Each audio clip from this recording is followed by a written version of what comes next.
times out of 10, I think when we go out to eat, we eat Mexican food. And a lot of it's very heavy and probably not very healthy. But since it's almost swimsuit season, I pulled out my book and I'm going to make one of these recipes that I've got here. It's a stuffed poblano, chili rellenos, and it's slimmed down. And I promise it's still gonna be full of flavor. So I'm gonna grab a few of these poblanos and we're gonna go back to the kitchen and I'll show you how to do the filling.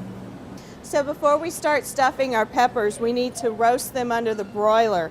And that gets the skin off, which makes it a little bit easier to eat. They'll start to blister up, and then you put it in a plastic bag for about 10 minutes, and that steams the skin off, and they'll just start peeling off like this.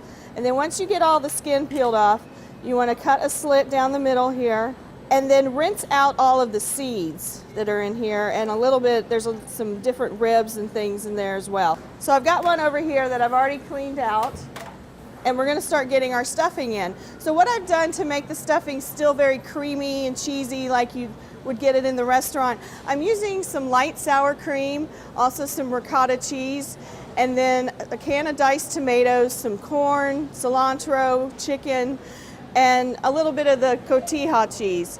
And what's great about that is it all melts together, the flavors go well. You could also put in some jalapenos or some other ingredients, whatever vegetables you like. But if you want to keep the calories and fat down, you want to keep the cheesy ingredients down as well. So I promise this still has a lot of flavor to it, and you won't really miss that it's not fried and it's not smothered in cheese. And then I'm just going to sprinkle some breadcrumbs over the top. I like to make my own breadcrumbs with some bread that I have left over, just put it in the food processor. It's a little bit more flavorful than the ones you get in the can. And then a little bit more of your crumbled cheese. And then just get this in the oven about 350 degrees until it's nice and cooked through, and some wonderful toasted color over the top. So you'd serve it up just like this.